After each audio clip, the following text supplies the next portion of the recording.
song called Black Sun. I'm not much of an Ed Sheeran fan. I reckon you are you, Mel? Yeah, I'm a bit of a fan. But I did like the fact that he played a little concert for Redcliffe's primary school in Christchurch I know, today. that warmed my heart. Redcliffe's is around near Sumner. That's my old hood, man. That's quite sweet. That's quite sweet. But we're not talking about Ed Sheeran. We're talking about a very important, iconic venue to Auckland. Each of our lovely cities in New Zealand has these wonderful venues. The Theatre Royal has just been reinstated in Christchurch. You've got the Opera House in Wellington, and a venue that has, for the last 10 years, laid dormant is the St James Theatre in Auckland. And a lot of people thought it was going to get torn down. It's taken a businessman to step in and financially save it, as I understand. But just announced is a look, I'm not going to say it. I brought Nick Dwyer on the radio station to let us know. Fantastic broadcaster, DJ, and all-round good guy, Nick D. Welcome to Hauraki, bro.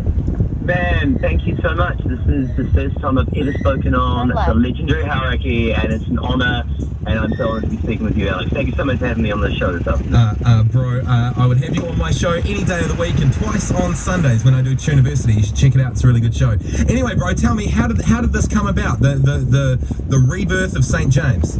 Yeah, well, I guess the last couple of years, we've been teaming up. We, as myself and Johnson, what we do with the group, we're together. We've been putting on a series of events, and we've been working with the girls from Salary Productions who do Art in the Dark, which is a yearly event that happens in Western Park, which is basically, they fill Western Park with light, with art, and it's all a kind of celebration of all this amazing crystal candy. And they were friends of mine, and we got talking, and we said, hey, why don't we join forces and try and do a little bit of a thing where we make the City Vales, Auckland City, that little bit more interesting. All of us have been lucky enough to kind of travel a bit, and we love to go out, and we love events, but we kind of felt like, there weren't that many music events that kind of felt special, where you kind of, it felt like you'd have to wait a year or a couple of years for Explore to roll around, and, to have a music event where, art and all of those kind of values were at the fore. And so we started doing these Weird Night Out events. We did one at Victoria Park Market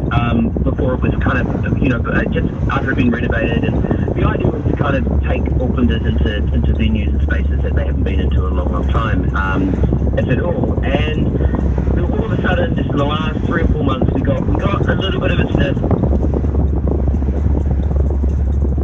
Got a little bit of a sniff, and then Doors, and luckily for us, the guys behind it already knew we're together, already knew what we did, had been to our events, really loved what we did, and said, look, why don't we kick it off in style with you guys? So we've had to keep it secret the last few months, and finally it was all revealed today, man. So we're so happy. Well, that's fantastic, man. Sorry, you did drop out for a little bit there. There's 2 things I'd like to check. One is, are you using the whole of the St James for the Weird Together event? Because as we know, there's the main part, then there's a couple of smaller venues, then there's the upstairs as well.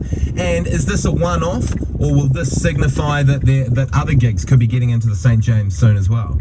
Okay, first of all, it's the whole venue will be able to be used at some point, but that's not happening right now for the launch. Basically, I think, in terms of the whole venue, which including the Grand Circle and everything else, that might be still about a year away or so. But we've obviously got the main theatre, we've got the beautiful kind of lobby area. We've got a glorious stairwell, and we'll be opening up Lawn Street as well. For a kind of outdoor carnival type vibe.